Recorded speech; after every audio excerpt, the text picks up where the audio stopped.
Hello everyone, welcome to my channel Shiksha academy. मैं नदिता आप सभी का बहुत बहुत स्वागत करती हूँ। और आज हम इस वीडियो में बात करने वाले हैं कि जो डीडीयू गोरखपुर यूनिवर्सिटी से जो भी स्टूडेंट्स बीएड कर रहे हैं उनके बीएड सेकेंड सेमेस्टर में कौन कौन से असाइनमेंट्स आपको मिले हैं। हर सब्जेक्ट में आपको असाइनमेंट्स भी मिले हैं, प्रोजेक्ट्स भी मिले हैं, ठीक है। उसके बारे में डिस्कस करेंगे कि हर सब्जेक्ट में क्या असाइनमेंट, कौन से असाइनमेंट करने हैं, उसका टॉपिक क्या है और कितने असाइनमेंट्स आपको करने हैं। तो चलिए हम इस वीडियो को शुरू करते हैं।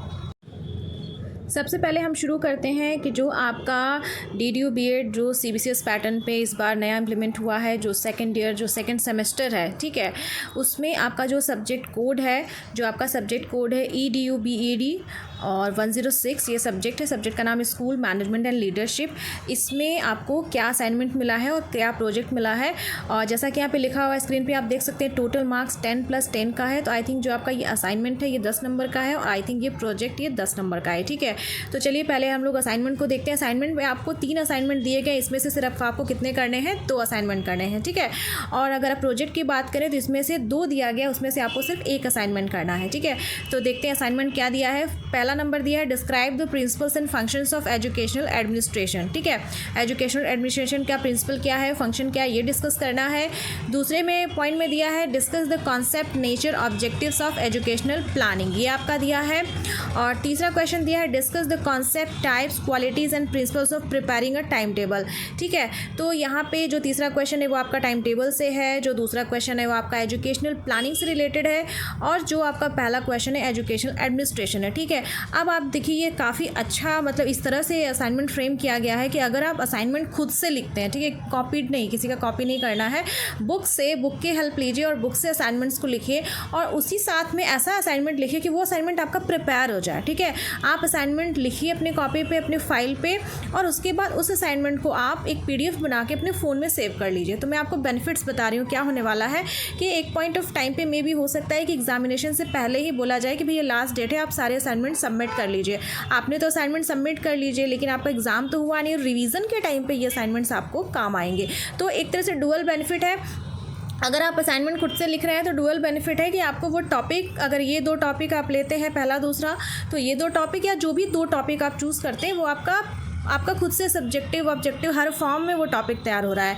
तो एक तरह से असाइनमेंट को आप इस तरह से लीजिए कि आप एक नोट्स बना रहे हैं, दैट्स इट। इस तरह से लीजिए और आराम से असाइनमेंट्स को करिए, कोई बहुत डरने वाली बात नहीं है। एक दिन में भी एक असाइनमेंट करेंगे तो आराम से आपका कंप्लीट हो जाएगा, ठीक है। और प्लस सिर्फ असाइनमेंट ही कंप्लीट नहीं होगा, आपको कॉन्सेप्ट डेवलप होगा, ऑब्जेक्टिव पॉइंट ऑफ व्यू से भी आप उसको पढ़ेंगे, खुद से लिखेंगे, बहुत सारे स्किल्स का यूज़ करेंगे, राइटिंग स्किल्स बुक से पढ़ेंगे, रीडिंग स्किल्स, अगर आप उसमें बोलते भी हैं तो स्पीकिंग स्किल्स। तो जितनी ज़्यादा स्किल्स का यूज़ करते हैं उतनी ज़्यादा देर तक चीज़ें आपको रिटेन रहती हैं, याद रहती हैं, ठीक है।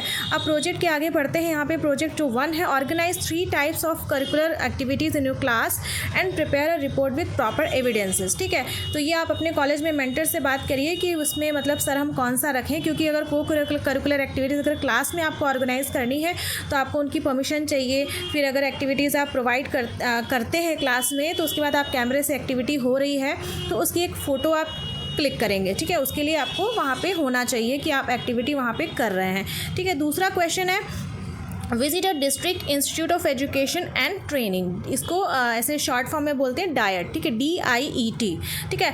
Visit a diet of your district, her district में एक डायट होता है, and prepare a report on it structure and function with proper evidence, इसको भी आप कर सकते हैं। अगर आप चाहें तो इसको भी आप कर सकते हैं। अपने डिस्ट्रिक्ट का जो डायट है, हर डिस्ट्रिक्ट का एक डायट होता है, ठीक है। जब आप कभी फ्यूचर में UP टेट देंगे तो जो UP टेट का सर्टिफिकेट, CTET का सर्टिफिकेट तो डिजीलॉकर में आ जाता है, UP टेट का सर्टिफिकेट आपने जिस जिले में एग्जाम दिया है उस जिले के डायट में मिलता है, ठीक है।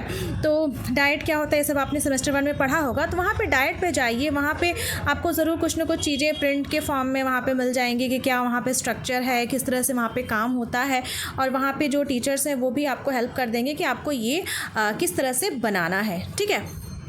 तो ये रही जो आपका सब्जेक्ट, जो आपका स्कूल मैनेजमेंट और लीडरशिप 106। इसके बाद अब हम लोग नेक्स्ट सब्जेक्ट की तरफ आगे बढ़ते हैं। जो आपका नेक्स्ट सब्जेक्ट है जो जिसका कोड है EDU-BED 107 assessment of teaching and learning, ये काफ़ी इंपॉर्टेंट सब्जेक्ट है और इसको भी आप देखिएगा काफ़ी सारी चीज़ें सीटेट से मैच करती हैं। तो खैर असाइनमेंट की बात करते हैं तो यहाँ पे भी असाइनमेंट आपको 3 मिला है, उसमें से 2 करना है। अगर प्रोजेक्ट की बात करें तो 2 में से 1 करना है। तो देखते हैं क्या असाइनमेंट आपको मिला है। पहला असाइनमेंट दिया गया describe the meaning, nature and types of assessment and evaluation. ठीक है, यहाँ पे असेसमेंट और इवैल्यूएशन को के मीनिंग्स, नेचर और टाइप बताए, जो कि काफ़ी इंपॉर्टेंट टॉपिक है। असेसमेंट और evaluation seated point of view से बहुत ज़्यादा इंपॉर्टेंट टॉपिक है। क्वेश्चन नंबर 2 को देखिए, discuss the recommendation of various education commission and policies regarding the examination system. देखिए एजुकेशन कमीशन बहुत सारे, हंटर कमीशन है और एजुकेशन कमीशन की यहाँ पे बात करें तो जो न्यू एजुकेशन पॉलिसी 1968 है, 1986 है, कोठारी कमीशन है, उसके बाद जो अभी न्यू एजुकेशन पॉलिसी जो अभी इस बार की आई है 2020 है। तो यहाँ पे उसमें स्पेसिफिकली एग्जामिनेशन सिस्टम की बात किया गया है। ठीक है, तो इसमें आप कई तरह से लिख सकते हैं कि जो कोठारी कमीशन है उसमें 10+2+3 का स्ट्रक्चर था। जो न्यू एजुकेशन पॉलिसी अभी आई है 2020 में उसमें 5+3+3+4 का जो एग्जामिनेशन सिस्टम का ये स्ट्रक्चर है, एग्जामिनेशन पैटर्न, ये पहले तो स्ट्रक्चर है इसमें, फिर उसके अंदर एग्जामिनेशन पैटर्न क्या है तो ये आपको बताना है। ठीक है, कि क्या एग्जामिनेशन सिस्टम है, क्या ये सब चीज़ें आपको बतानी है, ये आप भी कर सकते हैं। उसके बाद जो नेक्स्ट है describe the characteristic of various type of test use for assessment and evaluation. ठीक है, उसमें बहुत सारे आपको टेस्ट हैं, अचीवमेंट टेस्ट है, स्टैंडर्डाइज टेस्ट है, बहुत सारे नॉन स्टैंडर्डाइज टेस्ट है। ये आप जब बुक उठाएंगे, जब पढ़ेंगे वो वाला चैप्टर तो आपको समझ में आएगा। ठीक है, सॉरी फॉर द नॉइस। ठीक है, आई कांट हेल्प इट। तो यहाँ पे तो ये चीज़ है। तो यहाँ पे असेसमेंट एंड इवैल्यूएशन का है, तो ये भी मैं वही बोलूँगी कि अगर आप ये अपने खुद से लिखते हैं तो आप बहुत सारी स्किल्स का यूज़ करते हैं और ये टॉपिक भी आपका साथ में प्रिपेयर हो जाता है, ये भी आप लिख सकते हैं। और आप अगर आप ये अचीवमेंट टेस्ट वगैरह वाला, ये जो असेसमेंट और इवैल्यूएशन के जो टेस्ट हैं, ये भी आप टॉपिक ले सकते हैं। 1 और 2 काफ़ी अच्छा आप ये भी ले सकते हैं। ठीक है, कोई भी टॉपिक आप चूज़ कर सकते हैं। प्रोजेक्ट की बात करते हैं तो यहाँ पर पहला ऑप्शन है prepare an achievement test and make a report. ठीक है, तो जब आप असेसमेंट और इवैल्यूएशन, जैसे आप ये पॉइंट नंबर 3 वाला जब बनाएंगे तो उसी समय आप पढ़ेंगे कि भाई टाइप्स ऑफ टेस्ट में एक टेस्ट अचीवमेंट टेस्ट भी होता है। अचीवमेंट टेस्ट क्या है तो वो आप बनाएंगे बुक की हेल्प लेकर के यहाँ पे रिपोर्ट भी तैयार कर सकते हैं। आई थिंक बुक में एग्जांपल वगैरह दिया होगा, या फिर गूगल पे भी सर्च करिए कि भाई अचीवमेंट टेस्ट का रिपोर्ट कैसे बनाएं, वहाँ से आप हेल्प लेकर के लिख सकते हैं। क्वेश्चन नंबर 2 को देखिए, analyse the opinion of teachers working in higher education system regarding CBCS pattern of evaluation, prepare a report with proper evidence. और इसमें क्या है कि जो हायर एजुकेशन की बात की गई है तो इसमें तो आपके मेंटर्स आपकी हेल्प कर सकते हैं। जैसे जो गवर्नमेंट से कर रहे हैं तो वो प्रॉपर एग्ज़ाम के थ्रू आए हैं और आपके बीएड के जो मेंटर्स हैं वो आपके हेल्प कर सकते हैं कि भाई CBCS पैटर्न पे क्या क्या चीज़ें हैं, उनके ओपिनियन वहाँ पे आप लिख सकते हैं और एक रिपोर्ट बना सकते हैं। और एविडेंस के तौर पे आप फ़ोटो वगैरह अपने मेंटर के साथ क्लिक कर सकते हैं। ठीक है, तो इस तरह की चीज़ें आप कर सकते हैं। अगर कुछ भी नहीं समझ में आता है तो अपने मेंटर की हेल्प ज़रूर लें। ठीक है, तो ये रही बात आपका जो सब्जेक्ट है 107 की। और यहाँ पे मैं 108 को यहाँ पे नहीं कवर करना चाहती हूँ। क्यों? क्योंकि फिर से टाइम वेस्ट होगा। 108 का अलग से मैंने एनालिसिस का वीडियो बनाया है और इसी वीडियो के डिस्क्रिप्शन में मतलब उस वीडियो में मैंने 108 की पूरी एनालिसिस की है कि क्या करना है, किस तरह से करना है। तो फिर मैं रिपीट करूँगी तो फिर वीडियो लंबा होगा, आपका टाइम वेस्ट होगा। तो I don't want to waste your precious time. ठीक है, तो मैंने जो ये वीडियो बनाया है ये कंपलसरी प्रैक्टिकल वर्क का, इस वीडियो का लिंक मैं डिस्क्रिप्शन में डाल दूँगी। ठीक है, वो आप देख लीजिएगा, टाइम आपका बच जाएगा। ठीक है, तो अब आगे बढ़ते हैं, जो आपका इलेक्टिव सब्जेक्ट है उसकी तरफ आगे बढ़ते हैं। ठीक है, तो नेक्स्ट जो है आपका इलेक्टिव सब्जेक्ट है, जो 2 इलेक्टिव सब्जेक्ट है आपका 109A और 109B है। ठीक है, फंडामेंटल ऑफ इंक्लूसिव एजुकेशन बहुत इंपॉर्टेंट है, काफ़ी सारे टॉपिक्स आपके सीटेट में भी आते हैं। तो अगेन यहाँ पे असाइनमेंट में से 3 में से 2 करना है, प्रोजेक्ट में से 2 में से 1 करना है। तो असाइनमेंट देखते हैं क्या मिला। Describe the scope, importance and AIIMS of inclusive education. ठीक है, और डिस्कस यहाँ पे इंक्लूसिव एजुकेशन की बात की गई, भाई इंक्लूसिव एजुकेशन क्या होता है। ठीक है, यहाँ पे इंक्लूसिव एजुकेशन की बात की गई है कि भाई क्या होता है इंक्लूसिव एजुकेशन। 1 है। 2 में देखते हैं discuss the recommendation of various education commission and policy regarding special. तो यहाँ पे देखिए जो भी कमीशन की बात है ना वो टॉपिक से रिलेटेड है। इसे एजुकेशन कमीशन में बहुत सारे रिकमेंडेशंस दिए हैं कि करिकुलम क्या है, टीचर प्यूपिल का क्या रिलेशनशिप वहाँ पे होगा, स्पेशल एजुकेशन क्या होगा, इंक्लूसिव एजुकेशन क्या होगा, मतलब हर तरह से एग्जामिनेशन का पैटर्न क्या है। तो यहाँ पे जो ये पॉइंट नंबर 2 है इसमें आपको with reference to special education लिखना है। क्वेश्चन नंबर 3 की तरफ आगे बढ़ते हैं। Describe the role of stakeholders regarding the education of special needs children. तो यहाँ पे जो भी स्टेक होल्डर्स है ये आप एक बार गूगल पे सर्च कर लीजिएगा या बुक में दिया होगा कि स्पेशल नीड के जो एजुकेशन करनी है जो बच्चों को, उनको किस तरह से, उनका क्या रोल है स्टेक होल्डर्स का, ठीक है। तो ये भी अच्छा है, ये भी इन तीनों में से आप कोई भी 2 कर सकते हैं। और रही बात, आगे चलते हैं प्रोजेक्ट को देखते हैं कि प्रोजेक्ट में क्या है। Visit A school of special children and prepare a report on teaching learning resources with proper evidence. अभी स्पेशल चिल्ड्रन का आपको स्कूल ढूंढ के आपको विजिट करना पड़ेगा। आई थिंक ये थोड़ा डिफिकल्ट है, बट ऐसा नहीं है, डुएबल है। क्वेश्चन नंबर 2 की तरफ देखते हैं। Interview at is 10 student analyse there learning problem. ये आप कर सकते हैं।